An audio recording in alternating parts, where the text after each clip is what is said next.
Ko'rsatuvimizga murojaat qilgan Samarqand viloyati Jomboy tumani Qo'lbosti mahalla fuqarolar yig'inida yashovchi fuqaro Rita Ochilova onasidan 2005-yilda hadya bo'lib qolgan yerdan foydalana olmayotganligini aytmoqda. Onam kimosh savdosida mana shu yer joyini yutib olgan ekan.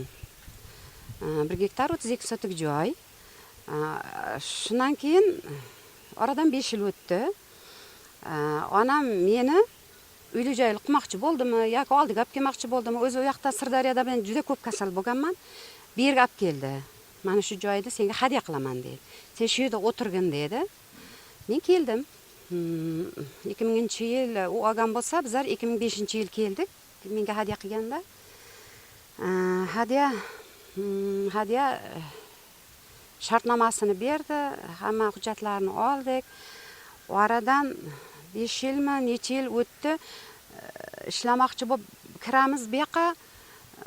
Janjal to'palan qo'shni, chiqib ketinglar, bu meni joyim. Men shartnomada men ham kimoshida yutganman, lekin hujjat qani ham demabmiz bizlar. Hay, yutsa yutgandir dedik, bizlar chiqib ketdik. Shundan keyin ularga mishat bermadik. Murojaatchilarning aytishicha, onasidan qolgan yer qo'shnilar tomonidan o'zlashtirilganligi sababli soliq qarzdorligida tafovut vujudga kelgan. Hujjatlarni rasmiylashtirishda muammo bo'layotgan ekan. Men ham bolalarga joyni bo'lib tashlayin deb yagona darchaga bordim. Yagona darchada ariza tashladim. Onlayn ariza berdik. Keyin onlayn 3 kun, 4 kundan keyinmi, 5 kundan keyinmi onlayn keldi, telefonima сообщение rad etildi deb keldi. Hayron bo'ldim. Yana bordim. To'xtang dedi, siz dedi, yaxshisi dedi, hokimiyatga boring dedi. O'sha dedi, shartnomangizni dedi, olib boring dedi. Bordim, hokimiyat aytdi, siz dedi, kadastrga boring dedi. Kadastr sizga to'liq tushuntiradi dedi. Kadastrga bordim, kadastr aytdi, mana shu sizning egalik huquqingiz dedi. Siz dedi, yagona darchaga boring. Ular hal qilishadi dedi. Yagona darchaga bordim, yana ular ariza qildi. Yana mana kecha yana rad javobi keldi. 3-rad javobi keldi. Lekin bu kishilarda ham hujjat bormi, yo'qmi bilmayman. Hozir mening hadya shartnomam ro'yxatga olinmayapti. Chunki o'rtada chalkashlik bor. O'sha yer onamning nomidagi yer, menga o'tgan yer hozir meni mo'ynimda turibdi osilib, ammo lekin bular qo'yib uni. Men hujjatimni o'tkaza olmayapman. Ara yo'l, ara sarsamiz. Hozir o'sha hadya shartnomangizda qancha gektar ko'rsatilgan? O'zi aslida qancha? Aslida 1 gektar 32 sotik joy. Aslida onam hadya shartnomasida qizim Ochilova Ritaga 1 gektar 32 sotik joyli maydonli uy, topovoy uy qizim Paloncha Pistanchaning nomiga hadya qildim degan shartnoma bor menda. O shartnomani ham hech kim bilmasam, inobatga ham olmayapti. Boraman, kelaman, hech hozir foydasi bo'lmayapti. Hech kim aslida qancha hozir? Hozir 81 sotik qolgan. Qolganichi? Qolgani hozir qo'shnim hujjatim bor deyapti. U mana bu yoqqa bo'lib berishgan, uy solyapti ular. Bu meniki deyapti. Bu mana shu joy bilan edi-da, ko'rsatilgan joy. Ana devordan, ana beton devordan salgina berlaqda edi. Hozir endi ketdi u yoqqa. Men umuman shu vaqtgacha ham indaganim yo'q edi. Hozir endi o'zimning hujjatim hozir osilib turibdi. 20 yildan beri hadya qilingan uyda istiqomat qilayotgan otaxon aytishicha, turmush o'rtog'i kadastr idorasiga davlat xizmatlari markaziga borgunicha ularning yeri 81 sotiq emas, 1 gektar 32 sotiq ekanligini hatto bilishmagan ham. Jilim bo'lgan yo'q edi, shu talashgan so'ng berib berdik-da. Talashgan so'ng anglar bu. Biz dedi kumash savdosida yutib olganmiz dedi. Shu bilan keyin janjal bo'laverdi, qo'y dedim, ketdi dedim, nima qilaman dedim. Shoyim yetadi dedim. Shu bilan yurdik. Endi shuncha yillar o'tib ketdi qarab. Shuncha yilda ichida biron kishi kelib soliqlarni to'lamagansizlar, bu yerda soliq chiqqan deb aytganmi yo'qmi? Yo'q, hech kim aytmadi-da. Shu жаңа 80 sotikka to'lab yuraverdik. Kecha kunda bolalar hali nalog yordam bermadi.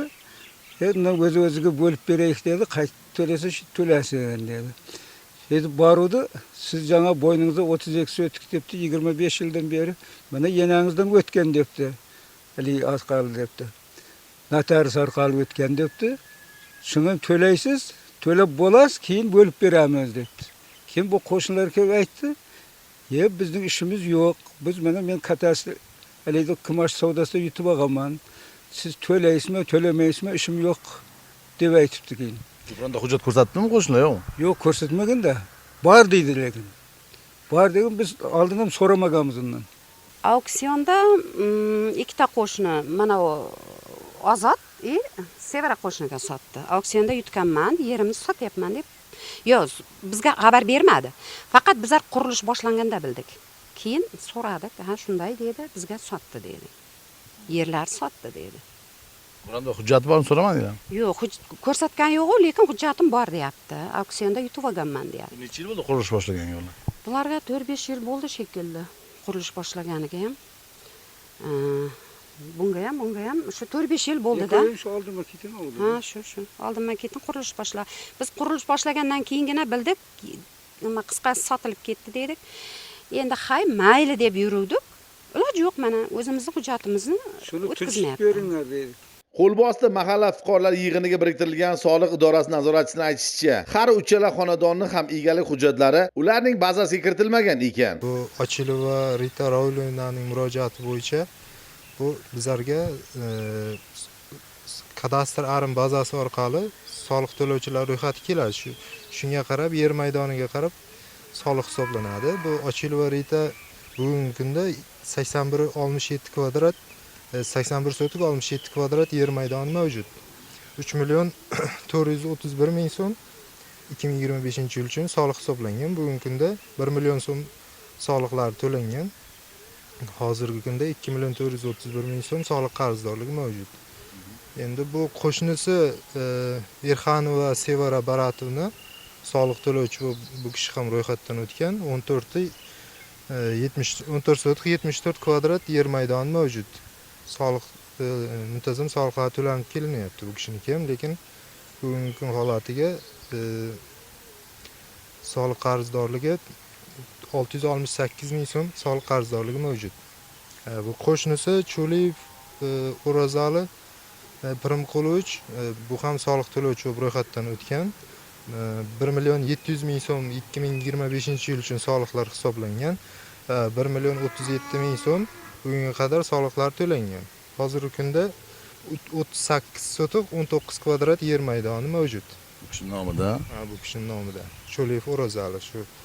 Bularning egalik bor yo'qligi sizda ko'rinmaydi? Egalik huquqi bizlarda ko'rinadi. Bu uchta fuqaroning ham yer maydoni egalik huquqlari kiritilmagan. Hujjat bo'yicha yer maydon 0 bo'lib turibdi. Agar hujjat bo'yicha yer maydonda sotik kvadrat kiritilganda o'shanda bu egalik huquq kiritilgan bo'lardi. Lekin hozirgi kunda uchalasida ham egalik huquqi mavjud emas. Xo'sh, fuqaro onasidan qolgan yerni qanday qilib qaytarib olib, unga egalik qilishi mumkin? Ochilova Ritaning murojaati bo'yicha kelib o'rganganimizda bu kishiga onasidan qolgan hadya shartnomasi asosida 1.32 yer berilgan. Hadya shartnomasida hozirgi kunda o'lchab chiqqanimizda 81 sotik chiqyapti. Bu kishiga shunday tushuntirdikki, endi hozir bu kishi o'sha 81 sotikni hujjatlarini fuqarolar sudiga taqdim qilib, bizga fuqarolar sudi tomonidan xat beradi. Xat asosida bergandan keyin biz o'rganib chiqib xulosamizni beramiz. Bu kishining hozir 1.32 da joyi chiqmayapti. Sababi fuqarolar tomonidan egallab olganmi yo'qmi, bu taposyomka hujjatlarida 81 kvadrat, 81 sotik chiqaryapti. Lekin hadya shartnomasida 1.32. Shu munosabat bilan bu qo'shnisini hujjatlarini o'rganib chiqamiz. Tegishli hujjatlari bo'lsa taqdim qiladi, bo'lmasa fuqaro Ochilova Rita fuqarolar sudiga ariza beradi. Ariza bergandan keyin bu fuqarolar sudida hal bo'ladigan ish. Haqiqat ekiladi, bukiladi, ammo sinmaydi deyishadi. Umid qilamizki, mazkur murojaat suddorlarda jiddiyroq o'rganilib, fuqaroning egaligidagi yerlar tiklanib, nafaqada yashayotgan onaxon va otaxon 20 yillik yemagan somsasiga pul to'lashmas. Bu mavzuga yana qaytamiz. O'z Murojaat TV. Chingiz Norqulov, Rustam Rahimov, Samarqand.